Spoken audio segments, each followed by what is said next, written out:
I'm TJ Jeter here with Tiger TV and W. Kamau Bell, one of my favorite comedians on TV and stand-up. I just want to preference that first because my mom is a huge fan. I'm big with the moms. Yes, I have to get a picture afterwards because she's going to be mad if I don't. No, sometimes in airports, young people stop me and go, I need to get a picture. It's for my parents. Like, I don't know I just know they like you, but I don't care. Yeah, that's a perfect segue into my first question. Mm-hmm. So which crowd do you think would probably be harder for you to appeal your stand-up to? An alt-right, white Republican type crowd, or a young, immature, naive type crowd?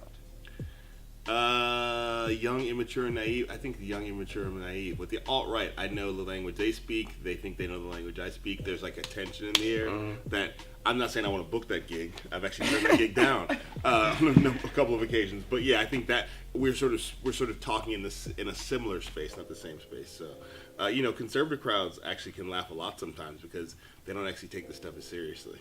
They think you're joking. Yeah, they just sort of like, the black guy with the opinions. Right.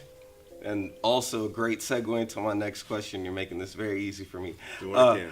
I want an Emmy, so I know how to do this. Oh, wow.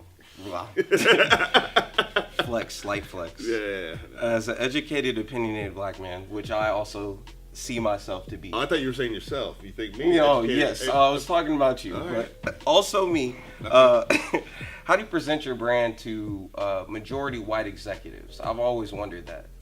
I mean, I think by the time that I was in those rooms, they already knew. They had a sense of who I was. I can't say they knew who I was completely, but they had already. I did enough of my work outside of those rooms that the reason I got into those rooms because they're like, we would like to see if this can work for us. You know what I'm saying? So I didn't go into those rooms as sort of an unknown thing. So I think the lesson there is, we live in the 21st century. Build your brand. Build who you are. If you're successful at it and people think there's an audience for it, people you would never expect to call you in for a meeting will call you in. So I didn't, as a young comedian, I didn't grow up going, I hope one day to have a show on CNN. That wasn't a thing. It would have been weird to have that dream. But now, by the time that CNN called me for a meeting, there was enough evidence in the world of what I did that I was like, well, at least they have an idea of who I am. Now can we figure out something for us to work on? That's a different question. Yeah, so it's good to already have... You got to already build, like you're doing right now. Yeah. You got to build the brand. So when they sit in that room, they already know who they're talking to. The brand's looking nice, too. I just want that to be known. Well, what's the hardest thing for you to do creatively? Write books, write for TV, or write stand-up? The hardest thing for me to do creatively is to find the time to do any of that. I have 2 daughters and 1 on the way. Wow. Congratulations, by the way. Thank you very much. I only make girls. But so, what do you say? Write stand-up, write for TV, or write? I think writing for TV is the hardest because that involves other people. When I write stand-up or write the book, generally it's only me, and then I have feedback. I'll get feedback from friends and people I trust. But like TV, I can write something for TV, and then if the there was just a police officer walked in looking like he was. Yeah, we got to give context. They have no idea. He looked like he was looking for somebody who fit the suspect, and we all fit the description. So we all had a moment. I was very afraid I was gonna have to get into a lineup right now.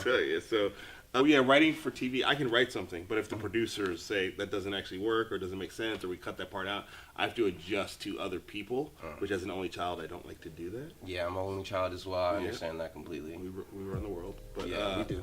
So for me, writing for TV is more collaborative, which doesn't mean it's worse. It just means it's harder. Yeah, more difficult. How do we get more black executive producers on major TV shows and black screenwriters and writers' rooms in Hollywood? It's the Issa Rae model. You gotta build it, and then they will come. Make it yourself and then sell it to them. If Issa Rae hadn't created the Misadventures of Awkward Black Girl, she might have been auditioning for her own show. You know what I mean? Very true. But because she created the Misadventures of Awkward Black Girl, by the time, again, the executives came to her, they knew what they were getting, so she gets to have all the big titles you need to make decisions. She gets to hire people that she wants to hire, who she believes in. I'm sure her writing, I'd be shocked if her writer's room doesn't have black people in it. That would be really weird. That'd be really weird. But, so I think that we have to, you can't audition for your shot. You have to create it, I think you can also audition for things too, but you have to know that if you want a project that's perfect for you, you have to just build it. The reason why I'm sitting here right now is because I decided to stop performing in stand-up comedy clubs and go into auditions for stand-up comedy things. And I said, I'm going to write my own show, which was the W. Kamau Bell Curve Ending Racism in About an Hour.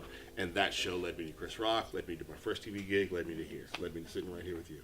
And Chris Rock, that was my favorite show. You on undisclosed network, that's not CNN. It's all right, we're still friends. Well, Atlanta's on FX. I'm not mad at I FX. was just about that. Man, Atlanta's my favorite show. Yeah. But that's besides the point. Thank you again for being with us. And So we end on Atlanta is his favorite show. Note to take home. I'm TJ Jeter again with Tiger TV, and we're signing out. I'm W. Kamau Bell, and you're watching Tiger TV. Ow.